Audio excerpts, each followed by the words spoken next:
Hey, good evening, good night, and welcome to Mindful Live 393, the first ever, I believe, Saturday Night Live. We're live on a Saturday. Good night, people, good night. I am your co-host, Nathan Springer, joined tonight by my lovely host, Leora Springer. Tell the people hello. Say hi to the folks. You're telling the people hello, good night. Say good night. No good night for the people. The people just have to chill right there and take what they get. Alright folks, well, we're talking about stuff tonight. You know, we're on tonight because usually we do 5 days a week, and Monday is out from now on. We're not going to be live on a Monday. So we're live on a Saturday. A strange look. Jumping in on a Saturday late here. There are some interesting things to talk about as we talk. Make sure you hit that like button, double tap the screen over there on TikTok. If you're wondering how to hit the like button over there on TikTok, you just hit that double tap on the screen. Tap the screen 2 times as quick as you can and keep doing it over and over and over again. Allow those likes to really go skying up. Allow those likes to really go skying up. And what it does is, you know, it tells the algorithm this is some good stuff. So the algorithm sends that notification out to more people so that more people could tune in to the live and take it in. So we can have a more vigorous discussion, if you will.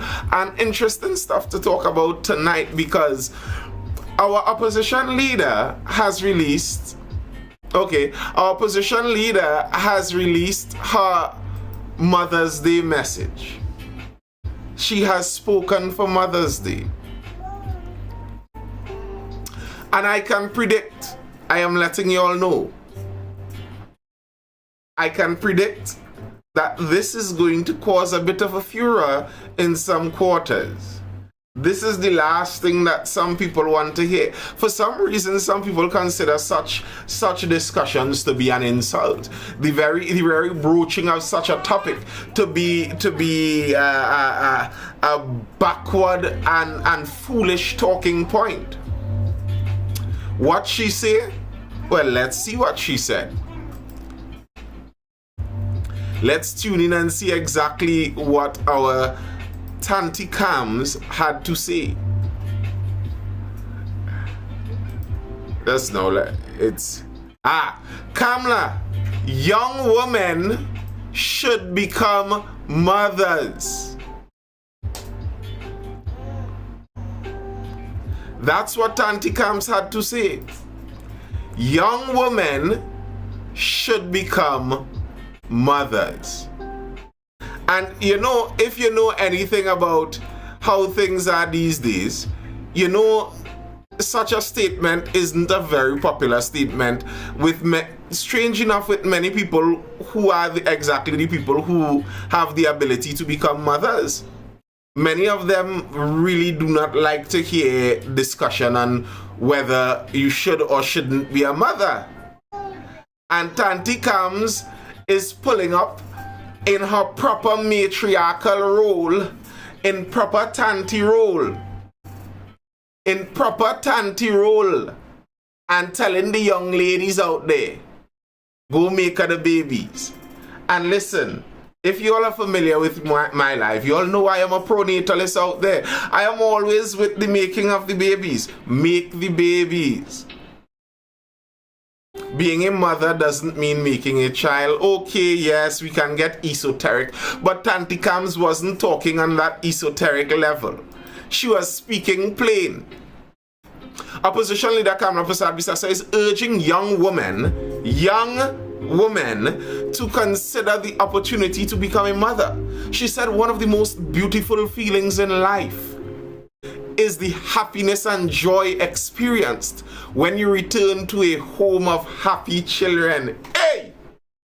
Tanti Cams is a tradcan. Good morning, Lani. Tanti Cams is a trad. She pushing the trad rolls out there. When you return home to a home of happy children. In her Mother's Day greeting on May 11, Fasad Bisessa said she made the call based on her own experiences.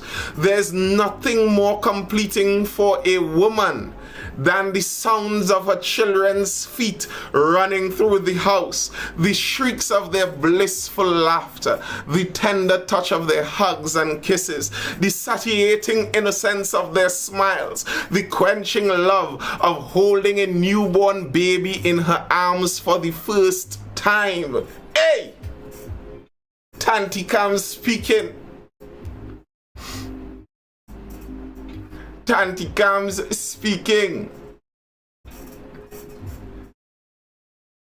And in case you were thinking overly esoteric out there, that she talking about picking up a motherhood role, and you could be a dog mom, and no.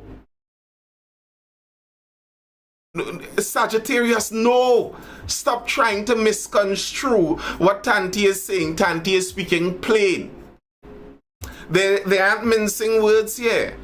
She is saying make the babies. There's nothing like the feeling of those children to a mother.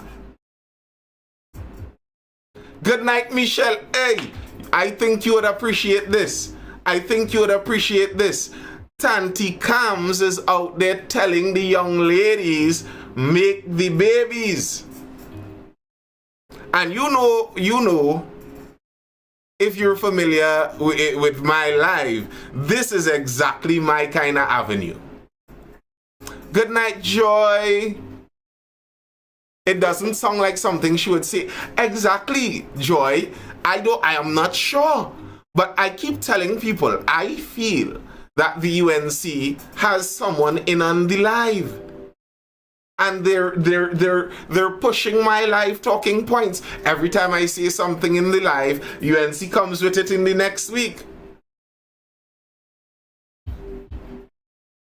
Well, Lani, if you're young and you want to become a father, sir, I urge that you go find ways to support the family and then go becoming the father after you find those ways to support the family, sir.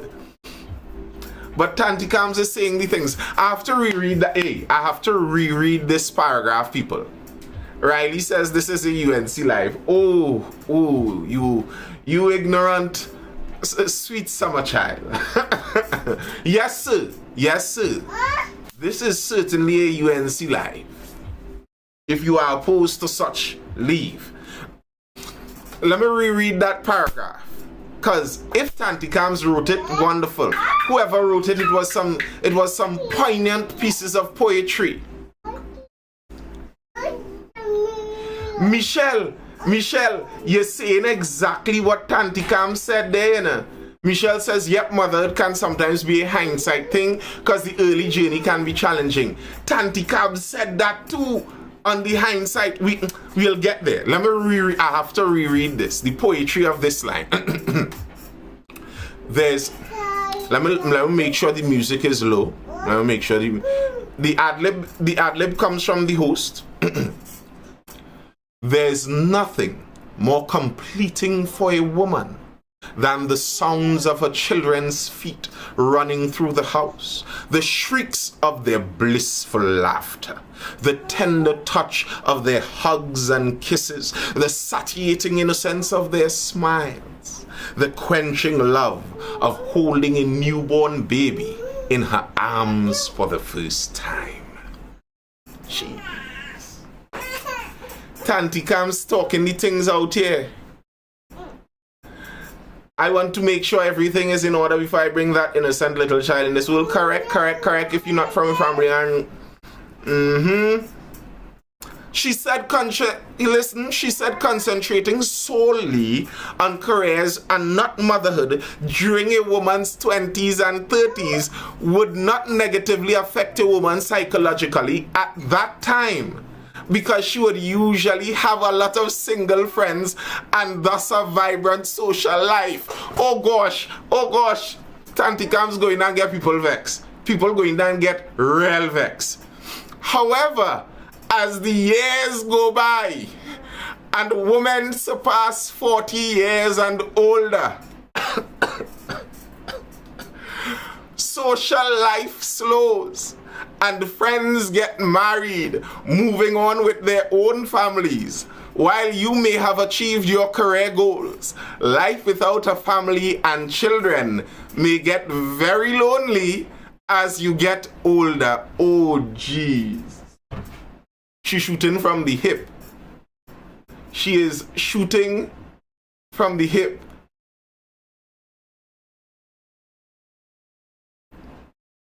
Listen, I am telling you all, some of these millennial young ladies that are already on the career track and have bought 100% into the antinatalist, the world has too many babies anyway, I'll be a dog mom kind of thing. And their entire life and identity is surrounded around the fact that the career goal is the preeminent thing. They will hate hearing this.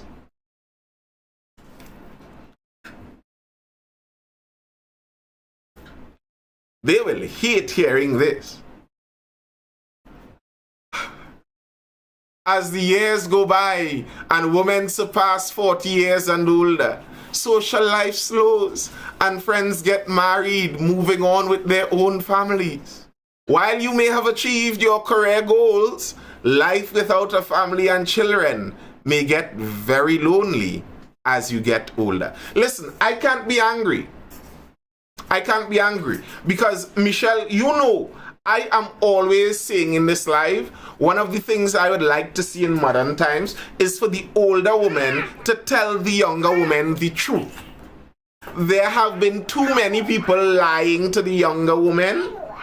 It is a zero-sum game. It is a zero-sum game. You don't get to choose. You don't get to choose both, really and truly. You can't give 100% on both sides. It's just not possible. And there's a slim window, and the window is real. Without, Tanti Kams went on, without familial love, money and achievements become worthless when loneliness envelops your older years. This is the beauty of children. Who else would entertain you like this at this hour? That's what, a goat? Yes. She's allowing us to know that she knows the sound goats make. Very good, darling.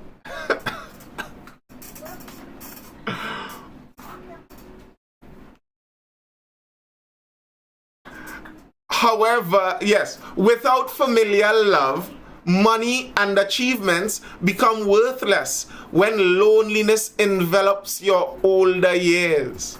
All humans need love and companionship to achieve their fullest potential. Women, in particular, have an inherent drive to nurture and care. Tanti Kam's talking biological gender roles. Yes, MVI.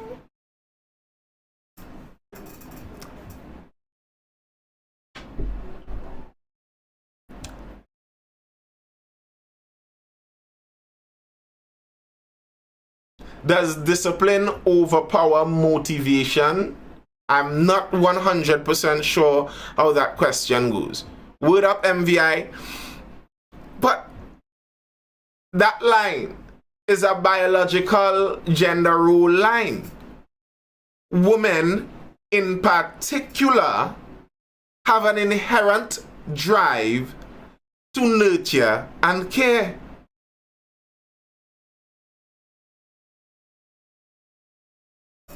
Tanti is saying men and women are not the same. And women inherently, by their very nature, are more predisposed to nurturing and caring. Now, the thing is, none of this is supposed to be controversial. This is obvious stuff. All of this would have been taken as of course when said in 2000, but we have had about the last 2 decades of narrative being preached to us about not being in touch with that side. That somehow, and I always say this, it's people make it seem like the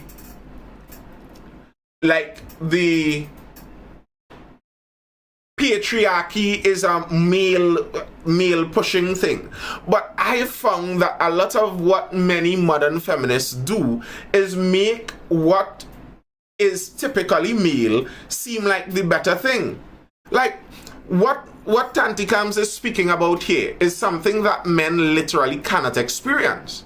These are things that are outside of the realm of possibility for men, really and truly.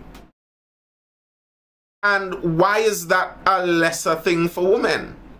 Why is the experience of the children and the hugs and the smiles and the shrieks of blissful laughter, why is that supposed to be less of an accomplishment than being the CEO in a corner office somewhere? Someone decided that was to be ranked, and one was to be ranked higher than the other. And the irony is, many feminists are the ones who are like that. If you go, Keishan Haynes had this breakdown of what Tanti Kams said there on his Twitter profile. And Twitter is the home where you'd find more progressive end in Trinidad and Tobago. And the comments are, she listening to Kevin Samuels. Someone was like, the F? Somebody cussing so-and-so incel red pill talk. The people are not happy. Many people are not happy at all.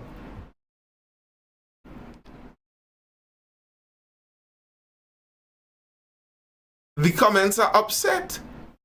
And it's kind of strange to me, Like, we are at the point in the world where people are upset that older mothers tell younger women to become mothers when women are the only people capable of being mothers. Like, who else do you want them to encourage to be mothers? And if we go out of the motherhood business, humanity wrap up. Well, Michelle, fatherhood is a selfless vocation. I'm not taking away from motherhood on the eve of Mother's Day or anything like that. They're both selfless vocations. It's just for some reason people seem to belittle one and think of one as being lesser.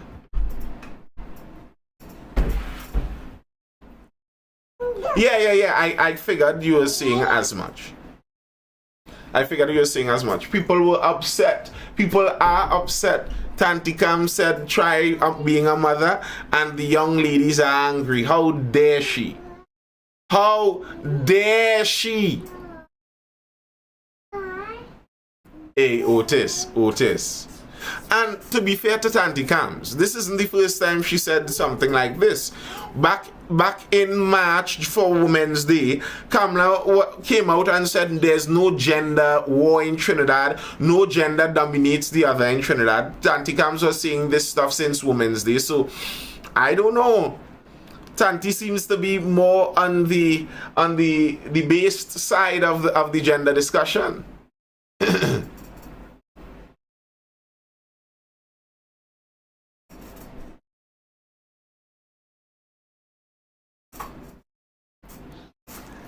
I don't know, Michelle, if I'd say more or less in that way. The way I say and I see it in terms of the differences is one is more voluntary, where because you have to willingly go into it, it seems a lot, and it could feel a lot more difficult, and that's why many men run away, because it's something you have to decide to go in, and that's where discipline comes in. While for women, it's something that even if you aren't ready or not, here I come kind of thing. And that's why for the modern people, abortion is such a serious topic, because abortion kills that possibility. Women could function on the same playing field as men. It's no ready or not. It's only when I'm ready I take that responsibility. And I understand why people would want that. It's in that view, it's logical. I would love to have a family and be a father, though I grew up in a messed up home and with hate. Well, you can change that. You know, that's the beauty of family. That's the wonderful thing with family. You get to go and create your own little circle. And you know, many people hate the idea that people talk about fulfillment in children. I saw someone commenting that, like, people out there who are broken, you need therapy. You don't need children, you need therapy. And we have more therapy and more mad people as time goes on. Now, some of you all need to go and make some babies and put down the dog that's not your child and leave the therapist's couch. Go and enter the real world and face the difficulties head on. South American, Asian, and African countries don't know what that is. It's not even discussed correct in the most part. But just so you know, infanticide has always been a thing. There have always been mothers who kill their very young babies for various reasons. That's very good, Michelle. And in that case, that might make more sense why you sound, at least to me, like you err on the far side of softness. That could make some sense there. If you know you grew up on one extreme, you aren't even trying to get too close to that line to find out the balance. You're more on the further side, and that makes sense too. It's like people don't want to leave a legacy behind. Well, many people talk about that. They talk about, and there is that talk in modern time and it's an extrapolation of this. I understand carbon footprint isn't literally talking about that, but many people kind of seem like they suggest what your purpose should be is to leave as a small an impact on this place as possible. You reach here and you don't disturb much, you know, you don't own anything, and you just live that happy life. You leave as little carbon footprint as possible, and you leave the place the same way you met it.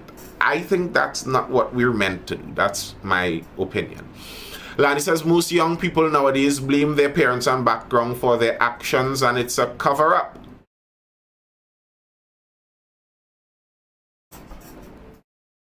Well, I think because of many demographics in TNT, the family culture is harder. What do you mean?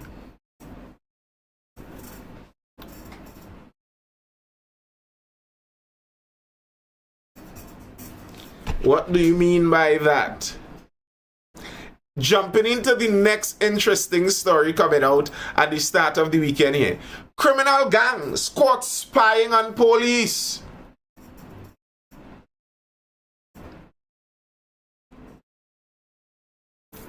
Hundreds of thousands of dollars worth of electronic equipment, including CCTV cameras and wireless routers used by the criminal element to monitor law enforcement agents, have been discovered illegally mounted on utility poles in the North Central Division. Acting immediately after it was brought to their attention, officers from the Tunapuna CID and the Northern Division Task Force West carried out a massive operation between 8:30 a.m. and 10:30 a.m. on April 10th at Monte Grande, Tunapuna and Basanta Trace, St. John's Road, St. Augustine, and recovered a total of 23 cameras. Guardian Media obtained a document which confirmed 13 cameras had been recovered throughout Monte Grande, while 10 were recovered along St. John's Road. The cameras had been illegally mounted on utility poles belonging to the T&T Electricity Commission. Some of them were mounted in close proximity to bona fide security cameras, which are part of the National Security Network. And herein I have a massive question.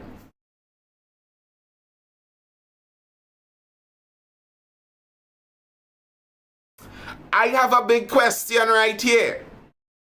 When you tell me that criminals had mounted cameras within close proximity of the bona fide security apparatus cameras. I have one question, but in two parts, basically. Did they put, the criminals I'm talking about here, did the criminals put those cameras up before the police? Or did the criminals put those cameras up after the police? Otis, you're getting to the question I have that is pressing on my mind right now. If they put the cameras up before the police put up their cameras,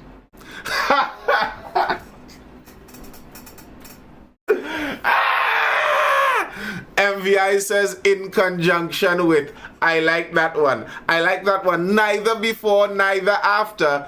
In conjunction with. Yeah. But because if you put it up, if the criminals put up the cameras before the police, when the police and the authorities reach to put up their cameras, wouldn't they notice the bandit CCTV? Wouldn't they notice the bandit cameras there? Or if they put it up after, who is monitoring these cameras?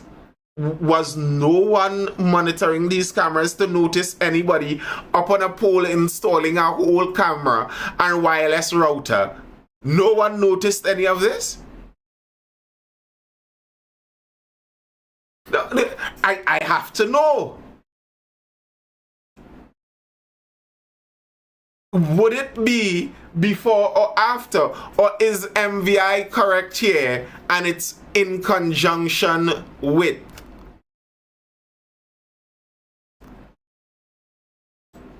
Because I was seeing here a warning went out to cops to stay away from gang activities. A warning is being made to all law enforcement officers and public officials to think before they support gang-related activities, as they will feel the full brunt of the law. This warning was made by the TNT Police Services Legal Officer Inspector Zahir Ali during Thursday's edition of CNC3's The Morning Brew. Ali explained that this type of support fell under the anti-gang legislation and should be taken into consideration. Law enforcement officers need to be very careful in the conduct of your activity and hope that association does not land you with the police knocking at your door on a gang-related charge. So they're talking all this blunderbuss about, we're looking out for police and the gangs, while the gangs are installing cameras side by side with the police.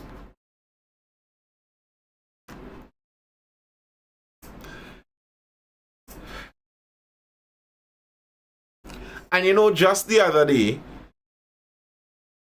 Tunapuna was boasting eyes on you, over 100 cameras installed in Tunapuna to help curb crime, where it was a private-public partnership program where they installed all of these cameras all around the city. And what do you know? While they're installing the cameras to protect against crime, the criminals, I wonder if the criminals hired the same contractors. So the Tunapuna region hired some contractors to go through and put up the cameras, and the criminals, when they saw them, came out and said, hey, take extra 10,000 to put up some cameras for us, Tuna.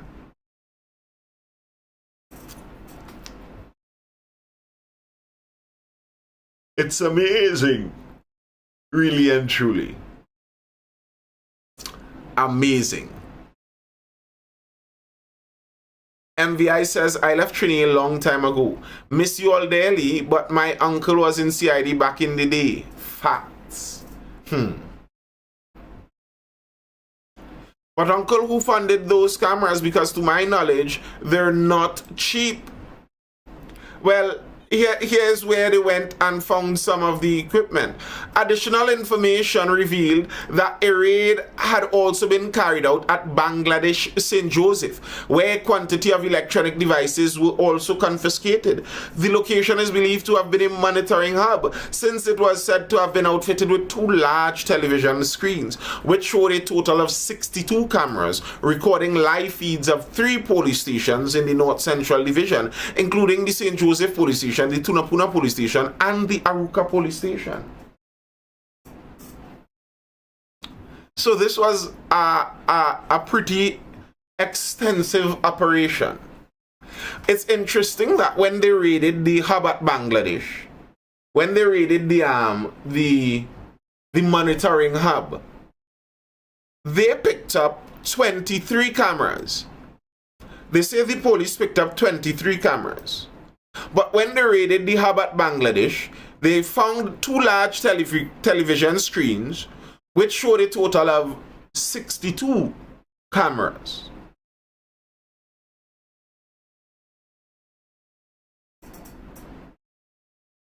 There seems to be some missing cameras there, right? The police found 23 cameras. They went to Bangladesh, found a monitoring hub with 2 big screen televisions that were monitoring 62 cameras. What's the difference there? 23 to 62, that's what? 39? 39, sorry. 39 missing cameras out there? Okay. Interesting. And if you all know where Bangladesh is, this is one of the reasons I regularly see that poverty isn't really as many people think it is in Trinidad and Tobago. Bangladesh may be one of the areas in Trinidad and Tobago that people would consider one of the poorest regions. That's one of the poorest regions in the country. And this keys in well with the statement I continually reiterate. It's much less that poverty causes crime.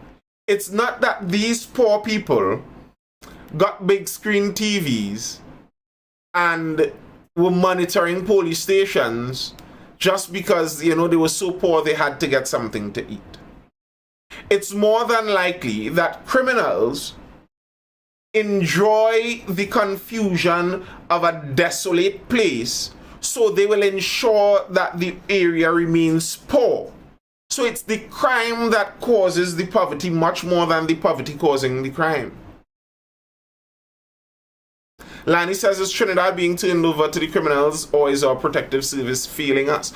Otis says, explains how some criminals avoid the police after committing certain crimes. Well, Otis, this actually seems very in line with things I was asking about. If you all are familiar with my life, people who have been in the life for a while, one of the things I've been questioning for a while is the series of killings that happened in that region, in St. Augustine and St. Joseph and environs. And a lot of those killings were in the broad daylight. And I was wondering, in this traffic-filled area, like St. Joseph, Tunapuna, St. Augustine, is about as trafficky as you could get. How are these guys murdering people in the broad daylight and somehow finding their way in and out without police catching them?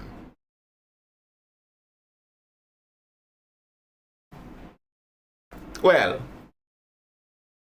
they have 24/7 monitoring of the police. And now, if we link this to I read the article last night. I wonder if I could pull that article back up. I read the article, was it last night and one of the nights before, where a senior officer was defending the lights. And he was saying it's a policy. The spinning lights on the police vehicle. The reason they do that, you know, it's a policy that the commissioner sent down. And that's out there to, you know, make sure that people feel safe. Senior cop defends flashing blue lights. Flashing blue lights from police vehicles may comfort some people, but they also warn criminals, giving them time to escape. That was one of the issues raised at a police town hall at the Arima Community Center on Monday. However, police defended that. We have instructions from the commissioner during lighting up hours that the lights are to be on, he said. I think we value prevention rather than cure, and it's a measure for one to ensure persons in the community see that we are around, and the effect of having people being alerted that we are coming is a byproduct, but you have to look at the greater good. Now, here's the thing. If criminals have the entire region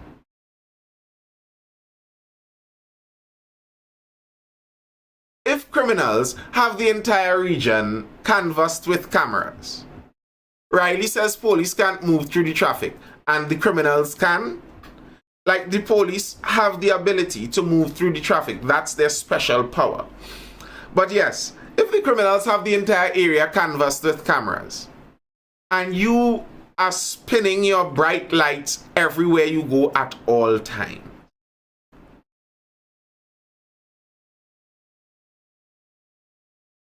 these guys could map you out. These guys could map you out easily. They know where every single police vehicle is at all times. They know how long it's going to take before you reach X point. That's why they could go and do a shooting in this spot. And they know that they could drive through 1st Street, 2nd Street, XYZ Street, and they're home safe because they know where you are. They know where you're coming from. They know where you're going. Actually, because they're doing that, they know when you pick up the money from the next block too.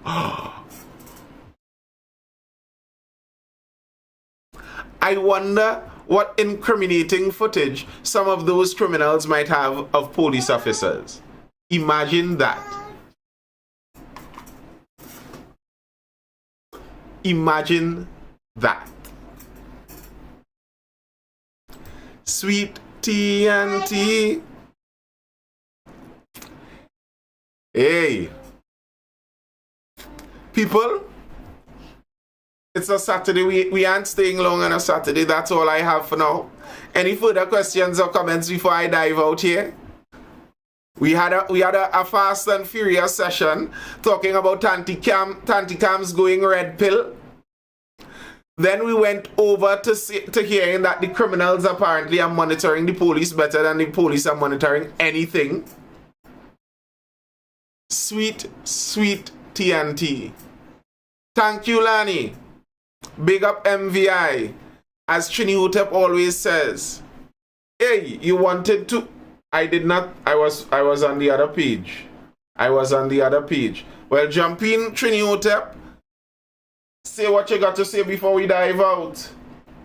Nah, man. It's too late for that. Man. It's too late? Conversation about it, man.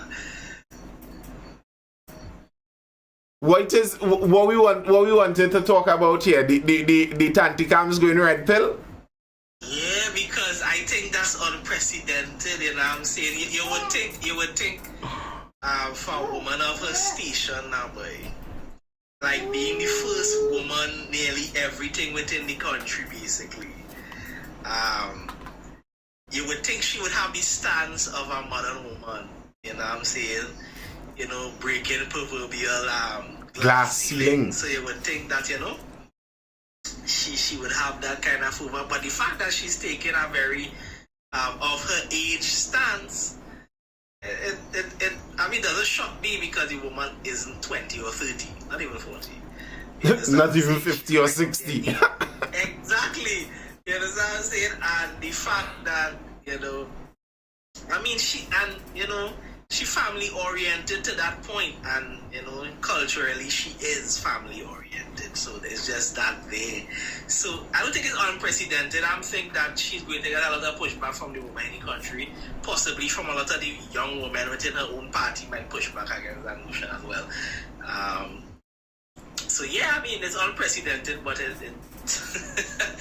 yes, really yes, she does notice. And it's funny because even Terrence Dialsing want the women to make out the babies. You know what I'm saying? Because he's concerned of the falling birth rate within the country. So I don't see nothing that she say was necessarily wrong. Yeah, but you know, I think as you rightfully said, I think this would obviously be her view. She is a Hindu woman in her 70s, born and grew in a more rural area of South Trinidad. Now, yes, she touched all over the world in terms of her career, but in terms of her surrounding culture, this is the common view of her surrounding culture. That's not a strange thing in that context. But for her to say it seems like the strange thing. But what her saying it seems to highlight, because as I said, she said similar things for Women's Day, where she didn't lean in on the very pro-woman side. She said there's no one gender dominating the other in Trinidad and Tobago. So I think what her saying this shows is that the narrative of third and probably fourth wave feminism is actually waning in popularity, where a political candidate sees that they could publicly kick against that narrative and still have a lot of support. Like those Twitter unique people who are very upset and flabbergasted that she could say something so marvelously strange. They are the strange ones. Like, I think politically, Tanticams would have done the survey, as it were, on how this would go through our society. There may be maximum a couple UE graduates who are a couple millennial UE graduates who might be the ones to really be offended by something like this. They are the ones who would make all the social media posts and you would constantly hear about it. But it's not like it's going to be a massive number of people. Still, the majority of older women in Trinidad are mothers. And it seems like Gen Z is actually kicking against some of that anti-baby, anti-femininity millennial tendency that there was from the 90s through the 2000s. So I don't think it's a controversial message to the wider population. It's an extremely controversial message to a very loud minority of people. Michelle says, I have an office of 9 women and all want to be tradwives. Yeah. I mean, it's true. Yeah. I've been saying this. There has been now a turning of the tides. The women are making their videos 26, 28 stating that they want no parts of this toxic dating pool and they want no parts of this working that they are now doing. They are saying, I didn't vote for that. I wasn't there when the women were standing up in suffrage. It's like, I didn't ask for this. So it's very interesting that the women no longer want this sort of radical feminist ideology. Now, sure, the women still sticking to some what people would think is very modern in terms of women having bank accounts and women able to own property. And I mean, nobody really fighting against women to not own property or have a bank account. That's just ridiculous. Boy, them don't need them thing, boy. You know, I don't think people really kicking back against women having the right to vote, you know what I'm saying? But women kicking... I haven't seen much women state that they don't want the right to vote. That's just crazy. I have seen some women say that. There's a woman... what's on it? I don't know how many of you know Just Pearly Things. Oh God. She does say off the wall thing. I think she's a shock value person. Like, she need to stop. immediately. The German woman, she had to stop. And you could feel the hinge of the right off of her. She's just oozing shock value. That's crazy. I think because I watch some of the longer form content. I think she purposefully, as with many of the internet people, they purposefully do some of that stuff in the short form, and many people would misunderstand what they're saying, and they actually have thought through and explained through many of the ideas that they propose. So she has all repealed the 19th, is it, in the US, where that allowed universal suffrage for women. And there are reasons for it, because rights are supposed to come with the responsibilities. They got the right without the responsibilities. And some people say, well, that shouldn't be. Be that as it may. That's true. So I think the women are pushing back against modern ideology. The women no longer want to try to be equal to men. They definitely don't want to be. Some of them definitely want to be trad wives. Now, if we want to have a discussion of how women today view traditionalism, that could be a talking point, because I think plenty of women who talk about wanting to be traditional speak about being traditional in a very American media sort of way. You know, a tradition that never existed.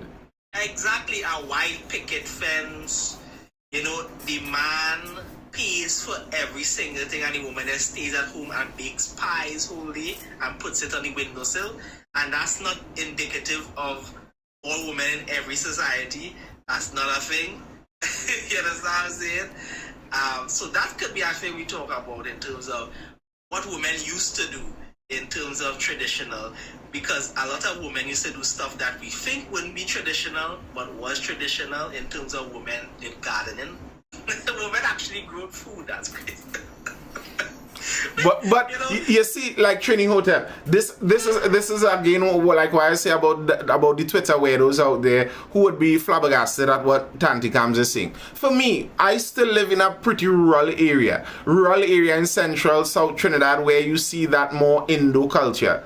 I know of a lot of women who still do gardening. I'm talking pensioners who walk every morning. You see them 6 o'clock with their hoe going to do their gardening. That's what they do. That's probably what's keeping them alive still. So it's actually not a strange thing to me. And that was part of the tradition. RL, no. And I also don't like this whole, the economy wouldn't allow for certain things. It's just ridiculous. And this is the thing I'm talking about. When we talk about traditionalism, we only think about it that the man had to carry 100% of the producing load. And that's not true. We want to blame the economy like if, you know, and the need to consume is a problem with traditionalism. Well, because it fits into this American box, and that's not the thing we do. Like, the need for traditionalism in an American sense is the fact that American media pushed traditionalism in sense of wanting to consume. They literally wanted to sell women products. Women were sitting at home. They wanted to sell women products. So why not sell them a cake mixer and let the husband pay for everything? It's like the upstairs wasn't working. Like to me, it's like no, but that is the thing. Women would. Traditional women work outside the home. They just never worked in a job sense, in terms of 9 to 5, go to a job, come home after 8 hours of work. But traditional women work outside the home.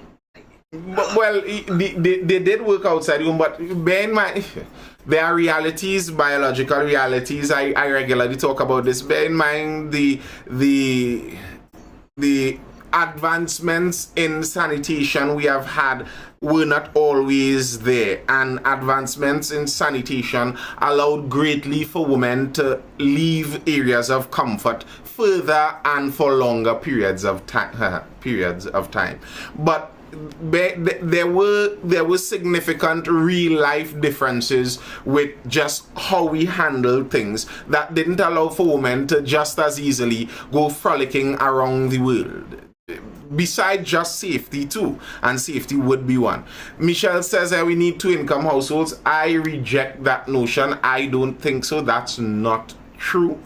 We need 2-income households if we want to keep up with the Joneses, if we want to go along in the middle class race of which vehicle we get new this year and we have to get that and that and that. But no, there are many single income households that live very well. Their children aren't starving, they aren't on the road, they aren't beggars, and they have one income. There are many such families. It's just, what are you willing to trade off for it? Like, I know of a young lady who in a discussion, she said she has to work because she likes nice things. And I mean, she's plain and honest about it. She works because she wants some nicer things in her life. She understands, I could not work and spend more time with my child, but then I wouldn't be able to buy food as regularly as I like to buy food.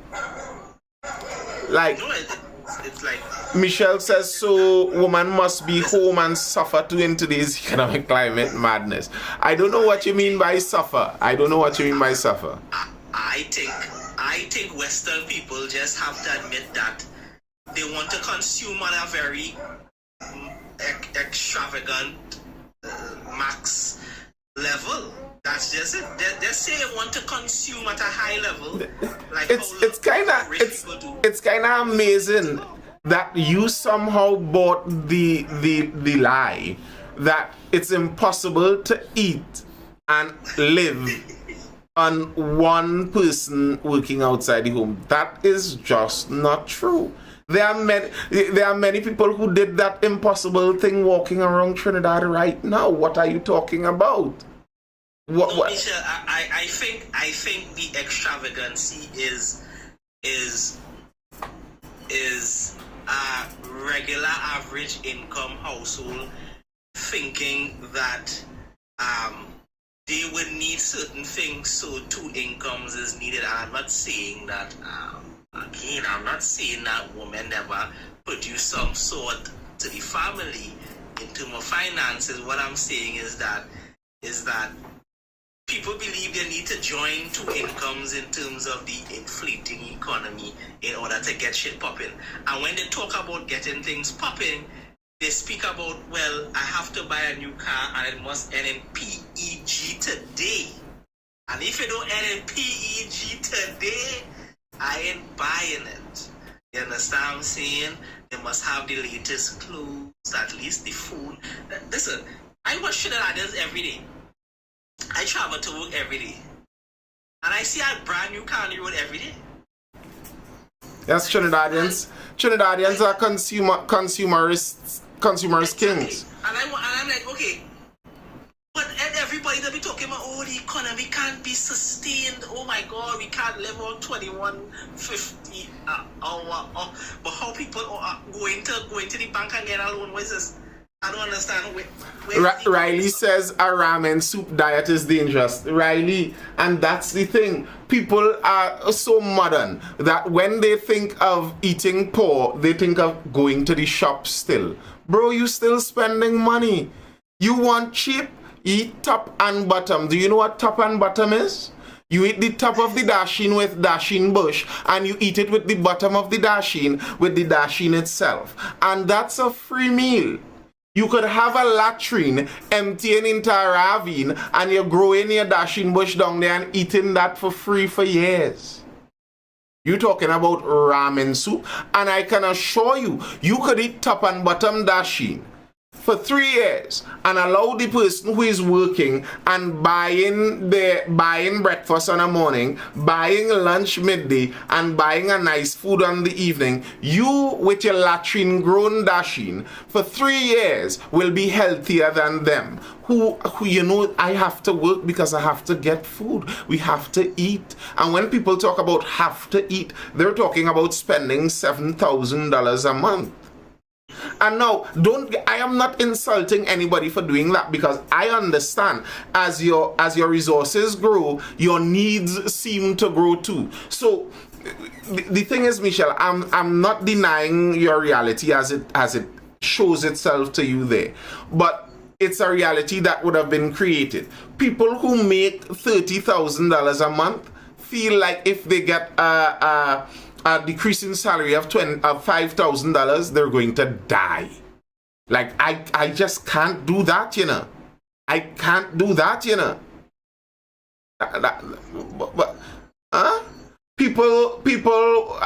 People say that they need a teacher making $10,000 say that they need a 2-income salary to survive. But so does the whatever person in whichever rank makes $5,000, the register, the sales rep, etc., making $5,000. They say we need a 2-person salary, and their 2-person salary joins together and only makes $10,000, which is the salary of the teacher, who is also saying that they need a 2-person salary to survive. Which one of you is telling the truth? Exactly. You know what's funny is that you know what I feel they might get when a wealthy person with a actual net worth comes and say, well, you know, I need to also have my wife join her income with mine in order to sustain. You see, you all will tell them, well, they are living in dreamland, because your money is so infinite that you could live in a bigger house than mine. You see, the thing about it is all you all have to do is just be honest that you all want to consume on a very high level. I have no problem with that. Just say that Americans are the poster boys for consuming at a very high level and still complaining about how the economy is failing them. Right? You know, all the conveniences of the world. They want Uber Eats. They want everything. They want to be everything will be brought to their doorstep, and they want to live in high-rise apartments and pay $3,000 in rent, and then talk about the economy is just burying me and crushing me. We're living in the Great Depression. What? Riley, you are right. You are right. People don't like to hear hard truths. That's a fact. Michelle, I think you might be correct. I guess it's a self-inflicted punishment to rise above a poorer class. Yes, that's actually kind of true. It's why people like the West. It's why people like the United States, for example. Because in the United States, you could go there and work 24 hours round the clock, and you're doing that for the reason to elevate out of the class that you're in. Now, you could have lived a comfortable lower middle class life. You could have done that, and you would not have starved. Your needs would have been met. Your child would be educated. But if you want to raise to that higher level, you are ambitious. Well, ambition has consequence. It's difficult. It's not the easy. Well, Michelle, you're talking about something different. You're talking about rising through the classes there. Because if what you're saying is true and you're aiming to leave a property paid off for your next generation, your next generation isn't going to be lower middle class. Yeah, a lot of Americans have credit card debt. When you take a look at their purchases on their credit card, you will see that they spend and consume frivolously. That's crazy. So, you know, but you see, America can afford to do these kind of glitz and glamour lifestyle because their freeness of their market to a certain extent has allowed them to grow in wealth in order for them to look like the country of where you could freely move about and earn money at your expense. But the thing about it is that they entrap you into a rat race in terms of just consuming and going nowhere, right? And that's the problem. That's why, when people look outside of America, they tend to say, oh, wait. I can't live anywhere else because where would I sleep? Where would I get my electricity? Because apparently no other country has electricity but America.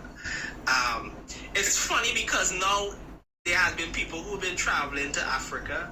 I've seen one woman do a video on Ghana and she was like, oh, Ghana is expensive. It's so expensive in Ghana. And I'm like, oh, wait. What you thought it was going to be?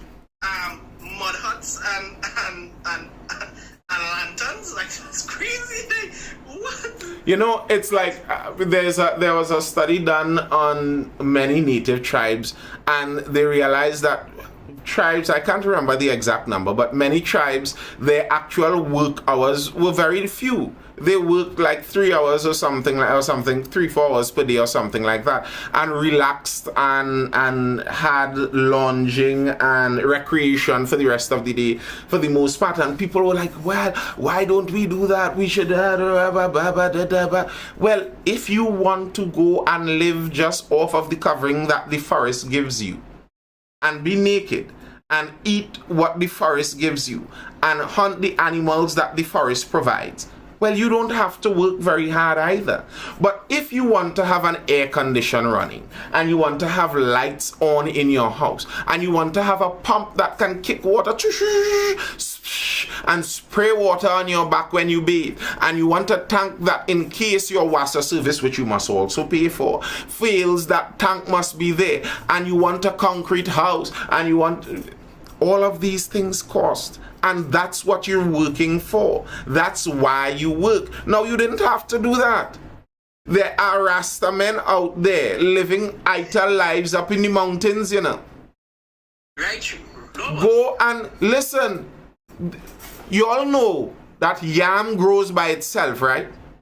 I keep telling people this. This needs to be knowledge put out there for people. Yam grows by itself.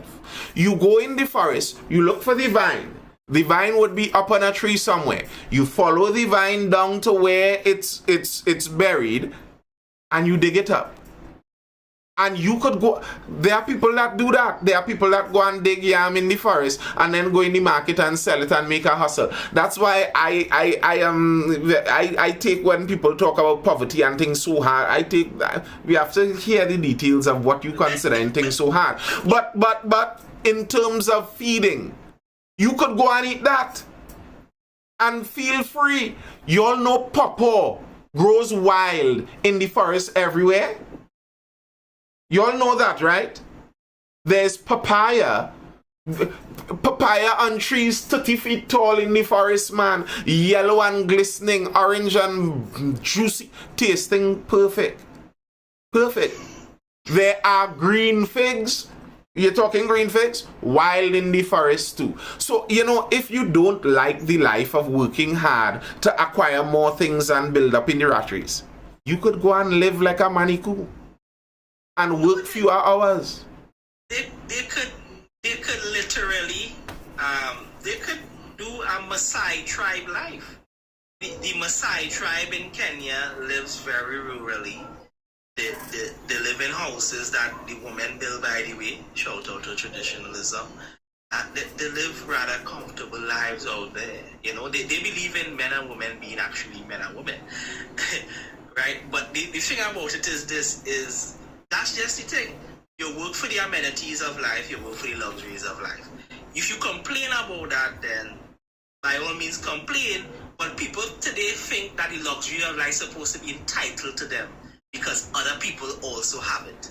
That's not how it works, bro. That's not how it works. Michelle, I am not saying you should be punished for that. I am not saying by any means that you should be punished for wanting better for your children. But you have to understand that it's going to take more work. So to dial this back, how we reached here, bear in mind we were talking about the two parents working scenario. So if now as a mother, you're going to put out 8 hours a day of labor out there because you want more cash to come in the home, and then after the 8 hours out there, you're going to come back home and try to do all of the motherly duties that you may have left out for those 8 hours. So you're going to work like 2 jobs. You're working that mother job and you're working that out job, and very often it's not that the men aren't doing anything. The men are pulling their weight too. The man is doing likewise. He's pulling the 8 hours and then he's coming back home and doing all of his home duties and all of that. The reason you all feel like you're working 20 hours a day running everything down is because you're doing what you just said. You're trying to elevate your next generation, and that's why it feels like you're working so hard. That's literally it. If you wanted your next generation to have the same thing you had growing up, you didn't have to work as hard as you did. You could have lazed around home, smoke some ganja, and just chill. And that's that. But you didn't want that. So you must work for it. Listen, it just never ceases to amaze me. It never ceases to amaze me. It just isn't, right? It's like, especially Trinidadians love to complain when they have it real easy. Like, they have it easy. You all don't have to pay for ambulance to come to your house. Like, even though Americans love to complain about the fact that they are comfortable, at least you all don't have to pay for ambulance and crutch. Like, you don't want to have a crutch in America. Like, imagine having to pay for that with your insurance. You see, this is the thing, right? I see Trinidadians complain, and you all take trips to different countries. I be seeing your Instagram be looking more luxurious than anything out there. You're beating Americans in luxurious. You all is going to New York and Miami and pictures. Like, people don't understand that, you know. Michelle says that's why I said 2-parent incomes is needed for anyone who wants to elevate, and I still disagree. I am saying why you are doing it that way, but that's not the only way to do it.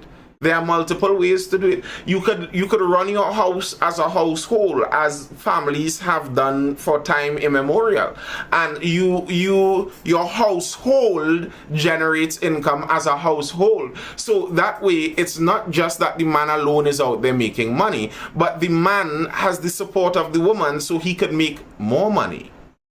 And very often, many entrepreneurs have wives who are stay-at-home assistants to them. So my wife doesn't technically work, but she works a lot. There are many ways to do these things. So it's not just what I'm saying is you have to be able to think about it a bit outside of the box. It feels like when you say the only option is a 2-income household, it seems like you're lacking a bit of creativity. I don't mean this in an offensive way, but it seems like you're lacking a bit of creativity in trying to figure this out. You're saying that, all right, I don't know how to use my time and my labor, so I'm going to sell my time and labor to somebody else for them to use my time and labor and pay me for it, and then I'd use the money that they give me. Well, I am saying that I think you should be able to creatively use your time and labor more effectively. Are you telling me that you can't do useful things for 8 hours a day in your household as such that your household benefits? Man, let them go, man. Rent 3,000. Income is 3,500. Listen, if you want to rent a house for $3,000, by all means go ahead. I wouldn't do it. That's me. But you see, this is the funny thing, Dayton. Like, family and community has people yell family and community, but they don't want to really be about it. You know what I'm saying? People will rather say, listen, I want my own house. I want to live in my own place. So they're willing to spend $3,000 on rent rather than stay by a family member and stack the money. They want to do that, but they scream family and community. You don't find that crazy? Like, yeah, I do find that's crazy. And I like Michelle, I am not denying that there are difficult situations and difficult realities. I'm not denying that at all.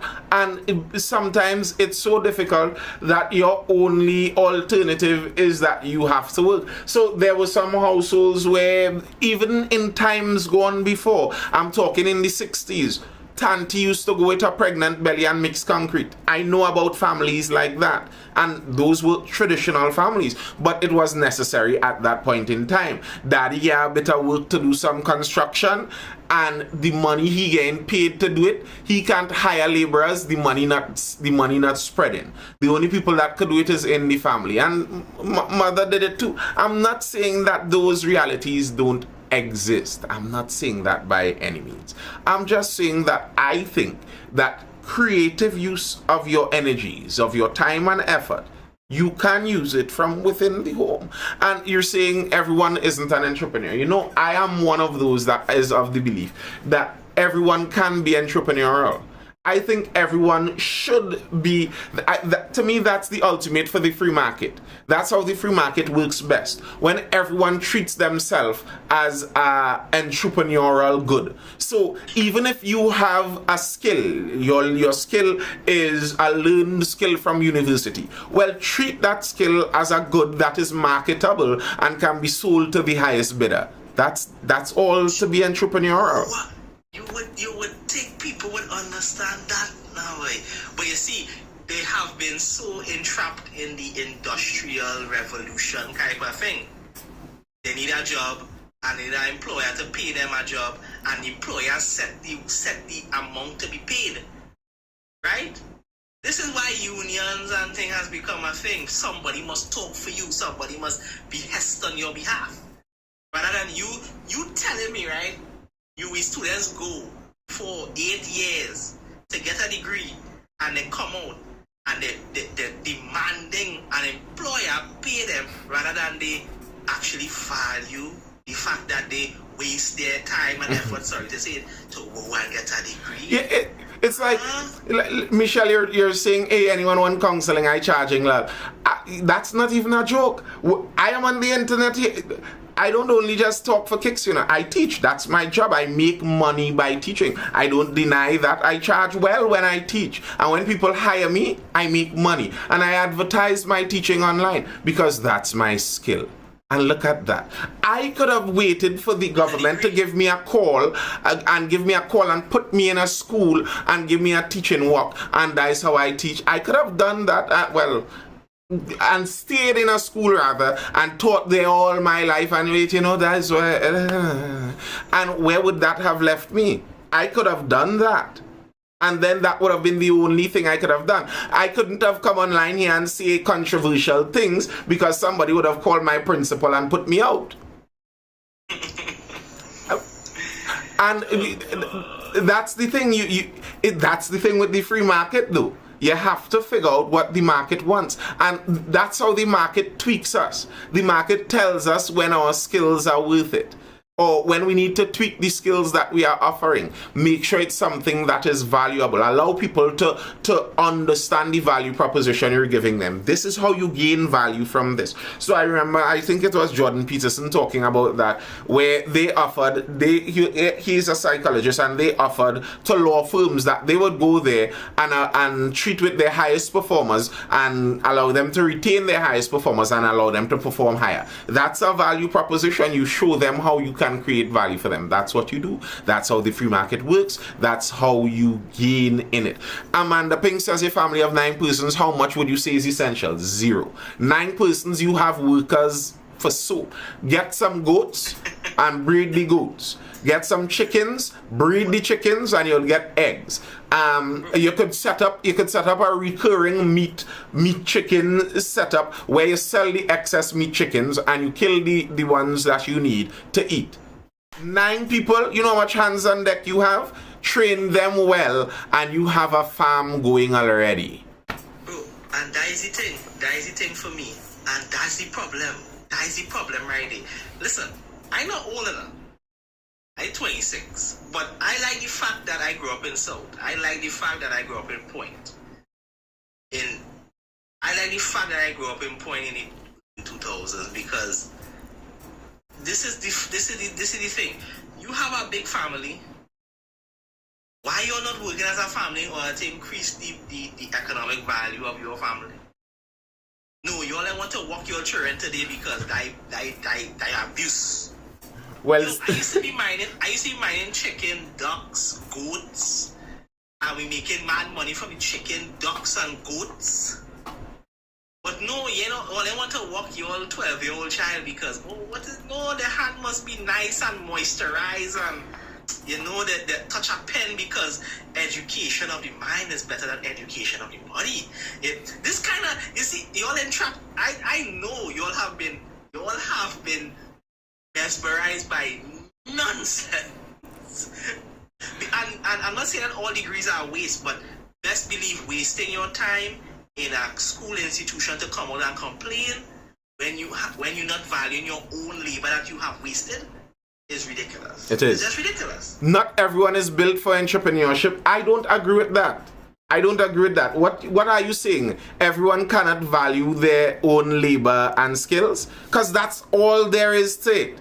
Valuing your labor and skills. No, you know how all the nice motivational people talk about know your worth? Know your worth. Know your worth, queen. Know your worth, king. And that's all we need. Know your worth.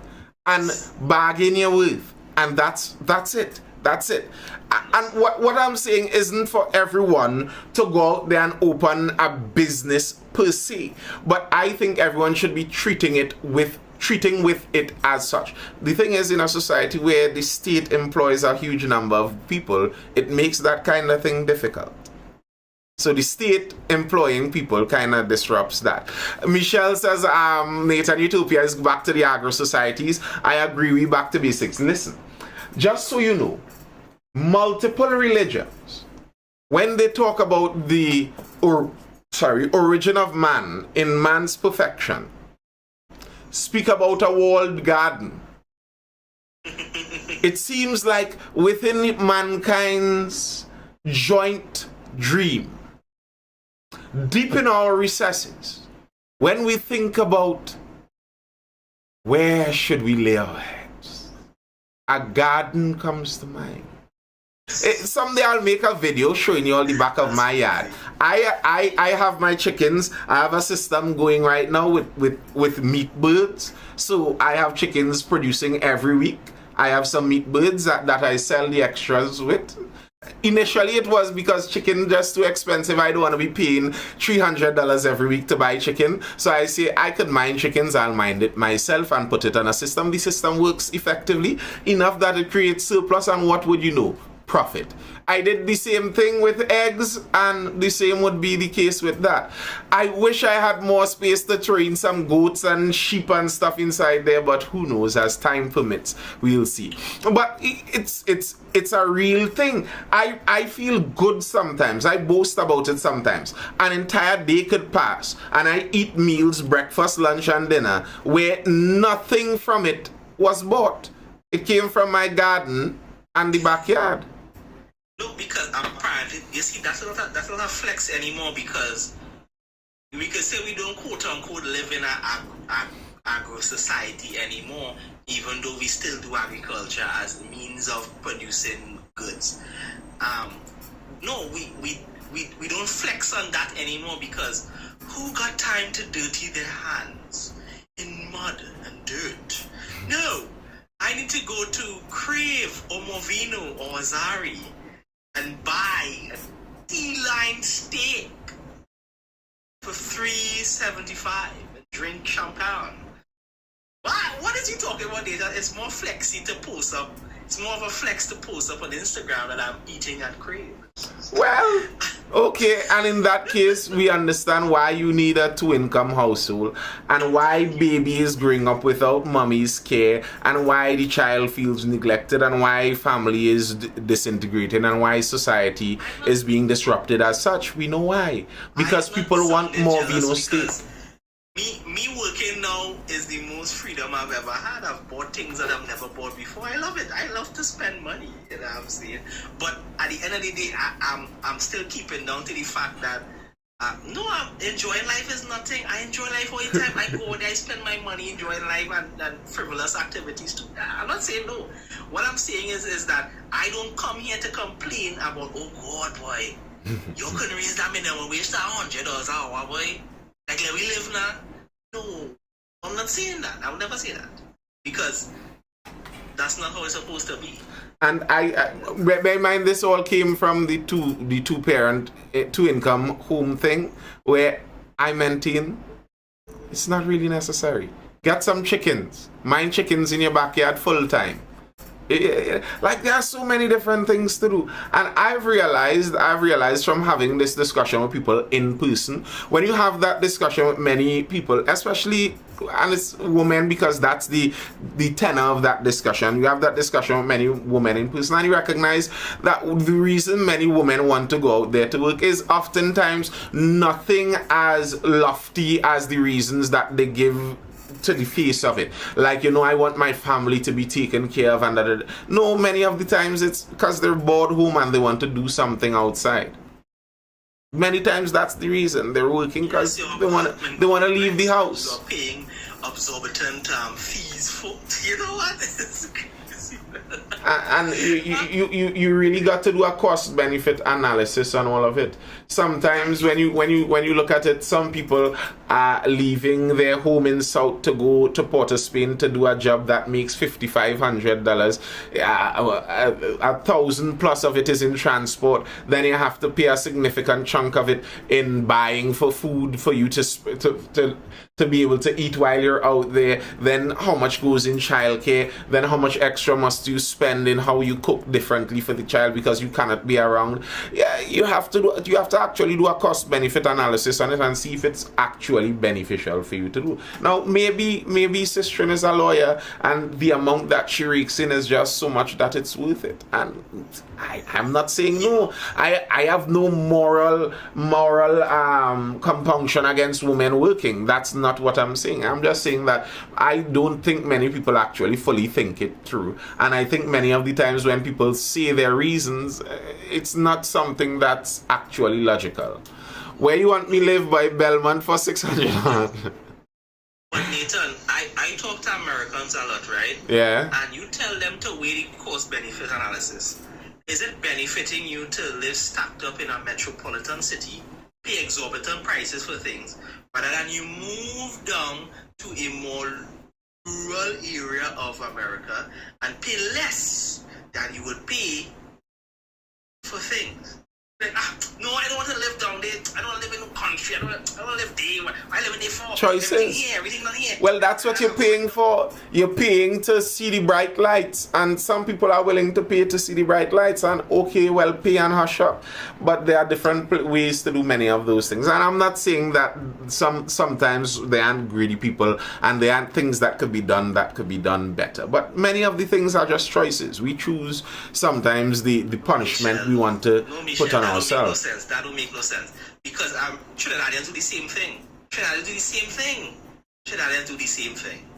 Yeah. Trinidadians do the same thing. And I think many people bought into the narrative that, what it means to be an adult is to leave your parents' home and go to the furthest place you could go and make it out there on your own. Like, who told you that? That sounds like a nightmare strategy. That sounds like the strategy put out there by corporations who want you isolated and atomized so they could take you and treat you as, we are your family. We will take care of you in our corporation. And the truth is, corporations are not your family. Your family could be unkind and mean and cruel and all of that, but very likely they still care for you more than the corporation you work for. So I'm not privileged. That's a crazy talk. No, listen what I say. I'm not privileged. That's crazy talk. You understand what I'm saying? I'm not privileged. I moved from my grandmother's house in Tiché, nice porcelain toilet, to my father's wooden house to shit outside in a latrine. That's not even privilege. That's walking backwards. So here's the thing. Yeah, that's walking completely backwards. So here's the thing. Is this? I really cost benefit analysis traveling to my job from Princeton to Chaguanas. It will cost me less to hop on the PTSD bus you all complain about to go from there to there. It will cost me less. But no, you all want to have your car. You all want to have your Elantras. You all want to put all it. I only want to buy no CNG because CNG had to install that engine and that too much money to install it. So you're ready to book your super and premium. So you're willing to pay that $1,000 in gas for your brand new Elantra. But no, you only want to hop on the PTSD bus, save money, with the cost benefit analysis because who has time to jump on that PTSD bus, that old bus? Well, okay. The same government is subsidizing these things for in order to take advantage of. It's crazy. It's an insane notion, man. This is nuts. And you know how much for a bus ticket? Nathan, the bus ticket $4. Outrageous. I couldn't believe the bus ticket prices, bro. $4. $4. And Nathan, to go from Princeton to Sando is 12 in a car. Yes, $4 to yes. 12, something amazing to me. The bus versus the taxi service is ridiculous. But the problem with the bus is reliability on the in between schedules. Like if you're taking the first bus out, good, you're getting through. 5 o'clock bus, 6 o'clock bus, you generally get good. If you're trying to travel around on a 9, 10, 11 bus, forget about it. Just perish that thought. Do the buses come on time? Do they accommodate people who work late? Well, that's the thing. And the last bus, very likely you might get that in a timely manner. So I'm not sure when those last buses go from which stations, but some of those you may get them leaving at that time. But the in-between ones are very difficult to get them timely. It's a hard thing. Anyway, people, it's 11:50. What are you saying? That's when you have give your closings there. PTSD bus just had to get the time and scheduling down, and I think more people would use it. Listen, I'm not privileged at all, man. But yes, children just complain about the PTSD bus all the time. They rather travel in a regular car. You know what I'm saying? So spend your $1,000 in gas and think with the brain up there, because you don't want to room down to south, because south is bush, south is country, and them country people out there, you can't take them on, right? You don't want to travel 4 hours. Listen, even though the country have a traffic problem, I think if more people just park the car up home, like take some sun, take the PTSD bus, the traffic problem will clear up. The traffic problem will definitely clear up. Yo, get your smooth sailing on the road. You know what I'm saying? But no, all they want to have 3-4 car. Nathan, in a few years ago, they did a survey of statistics about how many people own cars in Jamaica. I think like one household have like 2 point some cars. That's great, right? Y'all living good. Y'all living great. This company is insane. Y'all living wonderful. I just have, I don't complain. So if you see me with multiple vehicles or anything as such, those say, look at Nathan, and I don't complain. I am one of those out there saying, go out and get it. As the deceased philosopher Das Boss would say, you have to go out and make it. You have to go out and get it. So, people, that's all we have for now on the inaugural Saturday night Mindful Live. I don't know who he's saying complaining. Let me go in my old car with the AC not working. So I hope it inspected. I hope it inspected. Under all of that, just have it inspected, because if things hard, the last thing you need is a ticket from these wicked people. Joy, a happy Mother's Day to your wife, Nathan, and my mothers. Thank you. 14,000 a month. This is a crazy talk, man. This is crazy talk we talking this night. No. Teachers, that's the top teachers get that. Teachers at the lower level. I know teachers not working for 3,000 a month. No. They're not working for 3,000. You're living nice. All the teachers I see driving nice car, Aqua and up. They're driving Aquas and up. They're driving that below. I've never seen a teacher drive a B14. I've never seen a teacher drive a Bluebird Sylphy. No, some of them do, but they have a long time. They're buying on new. Don't use Sylphy. They're buying Aquas and up. They're driving new Tucson. They're driving new Extreme. All right, man. You see, this is crazy. Hey, your teachers making money all day. Stop complaining about your raise. There's no raise for you to get. You know what I'm saying? Just live on your life. I'm not even hating. This is crazy. But the thing is, I understand it. Like the different levels of salaries are always kind of ridiculous when you look at it. Like people making $3,000 and then teachers out there making 11, and like, we can't survive on this. But then there are politicians making 30, and like, we are not getting by. We are not getting by on this. It's a struggle. And then there are people making $100,000 a month. Imagine that. Life. An interesting thing. An interesting thing. Alright people, that's all I have for now. I hope you're educated, informed, or entertained. This has been brought to you by Mindful Education, the educational institution that I run. We offer learning pods for learning stages from preschool all the way up to CXC, and we provide individual one-on-one tutoring for most CXC and CAPE subjects. If you are interested, be sure to get in touch with us. Until next time people, latest. Triglam says teachers do drive very old vehicles. What are you saying? That's Trini Hotep's view. Even though, you know, really and truly, in the staff car park, there aren't many old vehicles at Triglam. Primary school teachers, maybe. Maybe Tall Rose, maybe. Y'all could be in a bit of a struggle. But them secondary school teachers, I think they're making bank out here. Many of them raking in well. Secondary school teachers making money. Yes, Michelle, I always need tutors. I remember I spoke to you about that already and I told you to message me. So, hit me up. Alright people, I'll see you guys again for the next Mindful Live, which is going to be Tuesday. Until then people, stay well. Peace out. Bye.